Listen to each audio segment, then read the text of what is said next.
बिस्मिल्लाहिर्रहमानिर्रहीम। मौजूद नाज़रीन, मौजूद प्यारा दोस्त परिवार खां कई आयल महिमान ऐं हिन सोने इलाइक़े जा रवासी सभिनी सॼणनि खे शोएब राजपूत तरफ़ खां अस्सलाम वालेकुम मौजूदु। इहा दुआ सदाईं शाद रहो, आबाद रहो। दोस्तो, अॼुकल्ह ॾिसो था त महांगाई अरूज ते बीठी आहे। हिकिड़ा माण्हू महांगाईअ मां नाराज़, हिकिड़ा वरी महांगाईअ में ख़ुशि आहिनि। तव्हां महांगाईअ मां नाराज़ हो या ख़ुशि हो? जेके नाराज़ हो उहे ताड़ी वॼायो, ऐं जेके महांगाईअ में ख़ुशि हो उहे बि वॼायो। कुझु ख़ुशि आहिनि। बहरहाल महांगाईअ में घणा ख़ुशियुनि जो बहानो थी पियो आहे न। हीअ हेतिरी शइ महांगी अञा कीअं घर में वॾो ठही थो सघे। हाणे जेके महांगाईअ में ख़ुशि आहिनि उन्हनि छा चयो आहे? ए महांगाई तुंहिंजा एहसान हरदम गाइबा, पेट सां पथर ॿधी तोसां टकर पिया खाइबा।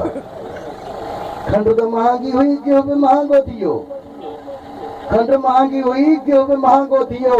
हाणे खणी रोडनि ते वञी ख़ाली दॿा खड़काइबा, ए महांगाई तुंहिंजा एहसान हरदम गाइबा।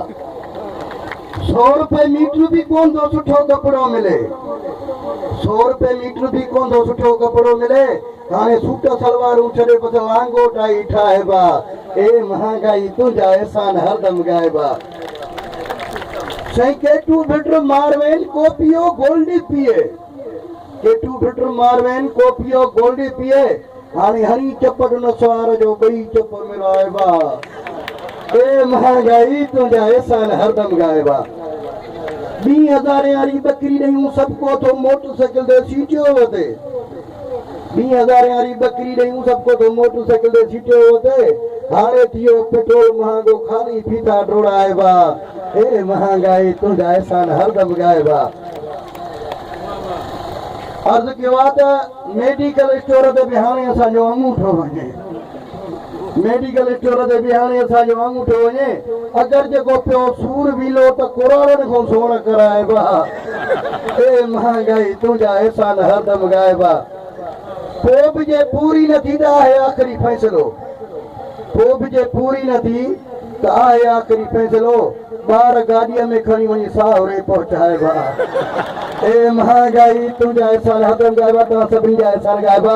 टाइम जी ॾाढी सख़्ती आहे, इन करे इंशाअल्लाह वरी को मौक़ो मिलियो, टाइम मिलियो त तव्हांखे फुल टाइम ॾींदासीं ऐं इंशाअल्लाह फुल गॾिजी करे इंजॉय कंदासीं। अहिड़ा प्रोग्राम इलाइक़नि में थींदा रहंदा। हाणे त साम्हूं मोहरम थो अचे, उन खां पोइ इंशाअल्लाह हिमत भाई मुंहिंजो भाउ आहे, मुंहिंजो ॻोठ जो ई साईं मुस्तफ़ा साहिब जे त असां हाणे कहिड़ा थोरा मञूं।